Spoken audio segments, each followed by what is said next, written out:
আমরা যখন এই লাঞ্চের মধ্যে এসেছি তাহলে একটা জিনিস আপনার কাছ থেকে আমরা জানার চেষ্টা করব যে ডায়াবেটিক পেশেন্টরা যখন লাঞ্চে বেরোবেন বা যে কোনো রেস্টুরেন্টে বা কোনো খাবার জায়গায়, বিশেষত সামনে আমাদের পুজো আসছে, পুজোয় যখন ওনারা খেতে বেরোবেন বা এমনকি রাস্তাঘাটেও যখন খেতে বেরোবেন ইয়েতে, তো সেই ধরনের খাবার মধ্যে কি করে পেশেন্টরা ডায়াবেটিক হয়েও মানে এনজয় করতে পারবেন খাবার দাবারটা। মানে অনেকেই ভাবেন আমার ডায়াবেটিস হয়েছে মানে আমি কিচ্ছু খাবো না, বাড়িতে গিয়ে শুধু একটু পাতলা মাছের ঝোল আর ভাত খাবো, এটাই আমার জীবনের শাস্তি।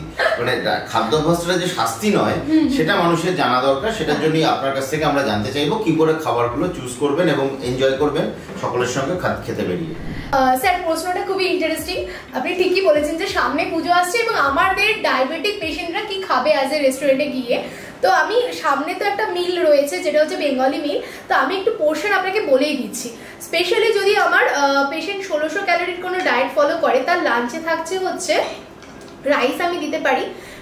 টোটাল আপনি দেখতে পেলেন আমি 5 টেবিল স্পুন মতো রাইস রাখলাম। এবার কেউ যদি একটু স্ন্যাক্স কাইন্ড অফ কিছু খেতে চায় তাহলে সেক্ষেত্রে এখানে যেমন দুটো করে রাখা আছে লোটে মাছের একটা স্ন্যাক্স, তো সেক্ষেত্রে এই যে পুরো সাইজটা আমি দিতেই পারি পেশেন্টকে হিসেবে, কিন্তু দুটোই খেতে পারবো তা কিন্তু নয়। তো স্ন্যাক্সে একটা স্যালাডের সাথে হালকা অল্প পরিমাণ কেচাপ কাসুন্দি নিয়ে তারা লোটে মাছের এটা সার্ভ খেতেই পারে, লোটে মাছের এটা। দেন তার সাথে আমি রাখতে বলবো যে কিছু mixed veg raita kind of, যেটা খুব হেলদি, যেখানে আমি প্রোটিন পাচ্ছি, ফাইবার পাচ্ছি এবং ভেজিটেবলসের পুরো ভাইটামিন মিনারেলসটা আমি পেয়ে যাচ্ছি। সুতরাং আলাদা করে কোনো তরকারি কাইন্ড অফ না নিয়ে মিক্সড ভেজ রায়তাটা রাখতেই পারে, যেটা আমরা ইজিলি রাইসের সাথেও চলতে পারি।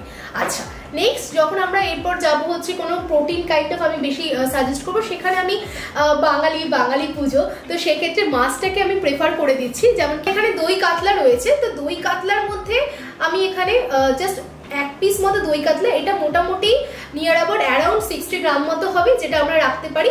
এবং যদি কেউ বলে যে গ্রেভিটা খাবো, সেই গ্রেভির ক্ষেত্রে আমি 2 টেবিল স্পুন গ্রেভি ইজিলি খেতে পারি আমার রাইসের সাথে।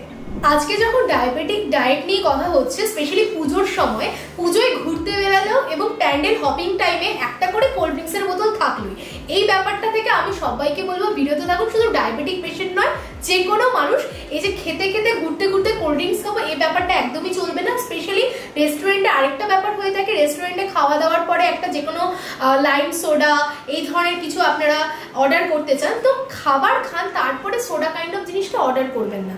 আচ্ছা, অনেকেই আবার ভাবে যে দুর্গাপুজো কিছু মিষ্টি খাবো না, স্পেশালি ডায়াবেটিক পেশেন্টরা একটা মিষ্টির প্রতি একটা একটা ক্রেভিংস থাকেই। তো সেই ক্ষেত্রে থেকে আমি বলবো যে আপনারা তো ফ্যামিলি নিয়ে বা বন্ধু বান্ধবদের সাথে যাচ্ছেন রেস্টুরেন্টে, তো খাওয়া দাওয়া হয়ে গেলে অ্যাটলিস্ট মোটামুটি 45 মিনিটের একটা গ্যাপ দিয়ে আপনারা যদি আইসক্রিম এনজয় করতে চান, তাহলে স্পেশালি ডায়াবেটিক পেশেন্টরা 1 স্কুপ অফ ভ্যানিলা আইসক্রিম খেতেই পারেন।